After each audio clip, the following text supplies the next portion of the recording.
21 দিন, মাত্র 21 দিন। তুমি কি বিশ্বাস করতে পারো এই সময়েই তোমার পুরো জীবন বদলে যেতে পারে?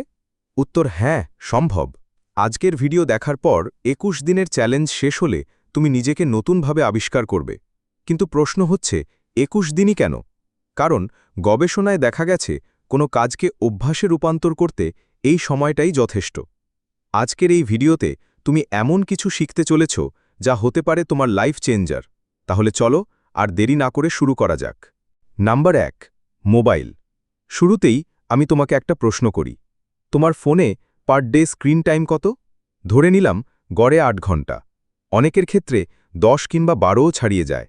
8 ঘন্টা ধরলেও একদিনের 3 ভাগের 1 ভাগ। এখন তুমি চিন্তা করো, আল্লাহর দেওয়া একটা দিনের 3 ভাগের 1 ভাগ সময় তুমি শুধুমাত্র ফোনের মধ্যে কাটিয়ে দিচ্ছ। তোমার ক্যারিয়ার নিয়ে তাহলে তুমি চিন্তাটা করবে কখন? আর কোনো কিছু শিখবেই বা কখন? সারাটা দিন গেম আর স্ক্রোলিং করে কি লাভ বলো? এতে কোনো লাভ তো দূরে থাক, তোমার ব্রেনটাকে আস্তে আস্তে ধ্বংস করে দেয়। তাই এই 21 দিন তোমাকে ফোন থেকে দূরে থাকতে হবে। তাই বলে আমি তোমাকে সম্পূর্ণভাবে ফোন থেকে দূরে থাকতে বলছি না। এই ভিডিওর শেষে তুমি নিজেই বুঝে যাবে তোমার কতক্ষণ ফোন চালানো উচিত। নম্বর 2, ঘুম। এই 21 দিন তোমাকে প্রতিদিন রাত 11টার মধ্যে ঘুমিয়ে যেতে হবে এবং ভোর 5টায় উঠতে হবে, এবং অবশ্যই ঘুমানোর সময় মোবাইল ফোন বিছানা থেকে দূরে রাখবে। এই 6 ঘন্টা হবে তোমার কোয়ালিটি স্লিপ, এবং এই 6 ঘন্টায় তোমাকে বাকি 18 ঘন্টা কাজ করার শক্তি যোগাবে। মনে রাখবে, ভালো ঘুম শুধু আমাদের ক্লান্তি দূর করে না, মস্তিষ্ককে সতেজ করে, স্মৃতিশক্তি বাড়ায়, মনকে শান্ত করে। তাই আজ থেকে আগামী 21 দিন তোমাকে 11টার মধ্যে ঘুমাতে হবে এবং 5টার মধ্যে উঠতে হবে। নাম্বার 3, তোমার প্রফেশন। একজন শিক্ষার্থীর প্রফেশন কিংবা প্রধান কাজ হচ্ছে পড়াশোনা করা। তোমাকে আগামী 21 দিন মনোযোগের সাথে অন্তত 6 ঘন্টা টেবিলে বসে পড়াশোনা করতে হবে। পড়াশোনা তোমার কেন করতে হবে আশা করি সেটা তোমাকে আলাদা করে বলতে হবে না। আগামী 5 বছর পর তুমি কোন পাবলিক ভার্সিটি শিক্ষার্থী হবে বা তুমি কোথায় থাকবে তা নির্ভর করে তোমার আজকের পড়াশোনার উপর।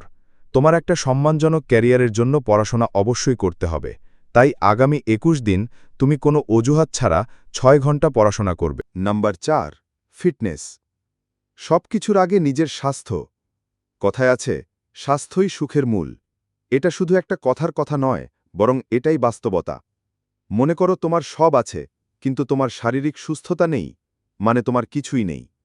মনে রেখো, তুমি শারীরিক কিংবা মানসিকভাবে সুস্থ না থাকলে কখনোই তোমার ক্যারিয়ারের দিকে 100% ফোকাস দিতে পারবে না। তাই আগামী 21 দিন তোমাকে অন্তত 1 ঘন্টা ব্যায়াম করতে হবে। এতে তোমার মস্তিষ্ক আরও সতেজ থাকবে, তুমি তোমার ক্যারিয়ারে আরও বেশি ফোকাস করতে পারবে। নাম্বার 5, বই পড়া। বিশ্বের প্রতিটি সফল মানুষের মধ্যে তুমি একটা কমন অভ্যেস দেখতে পারবে, আর সেটা হলো বই পড়া। হ্যাঁ, তোমাকেও এই অভ্যেস গড়ে তুলতে হবে। একবার বই পড়া শুরু করলে তুমিও এর গুরুত্ব বুঝতে পারবে। তাই প্রতিদিন তোমাকে কমপক্ষে 3 পৃষ্ঠা হলেও একাডেমিক বহির্ভূত বই পড়তে হবে। নাগালের মধ্যে বই না থাকলেও দরকার হয় পিডিএফ দিয়ে পড়ো। আজকের যুগে সবকিছুই তোমার হাতের মুঠোয়। নাম্বার 6, কোনো স্কিল শেখা। আজকের যুগে এসে তুমি যদি শুধু একাডেমিক পড়াশোনায় ব্যস্ত থাকো, অন্য কোনো স্কিল ডেভেলপ না করো, তাহলে তুমি হারিয়ে যাবে।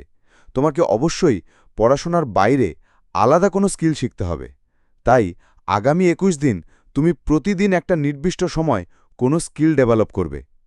এখন আমি তোমাকে একটা ধারণা দেই কিভাবে তুমি এই সব কিছু একসাথে ম্যানেজ করবে। আমরা একটা দিনকে 4টে ভাগ করব, তাহলে প্রতি ভাগে 6 ঘন্টা। 1 ভাগ অর্থাৎ 6 ঘন্টা তুমি ঘুমাবে, বাকি থাকলো 3 ভাগ।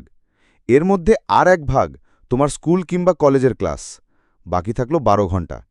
এর মধ্যে 6 ঘন্টা তুমি বাসায় নিজের টেবিলে পড়াশোনা করবে। বাকি 6 ঘন্টায় তুমি অন্যান্য কাজগুলো তোমার মতো করে সাজিয়ে নেবে। তুমি যদি আগামী 21 দিন এইভাবে চলতে পারো, তাহলে এগুলো তোমার অভ্যেসে পরিণত হবে এবং তুমি তোমার জীবনের আসল মানে বুঝতে পারবে। ভিডিওটি উপকারী মনে হলে সাবস্ক্রাইব করে পাশে থেকো।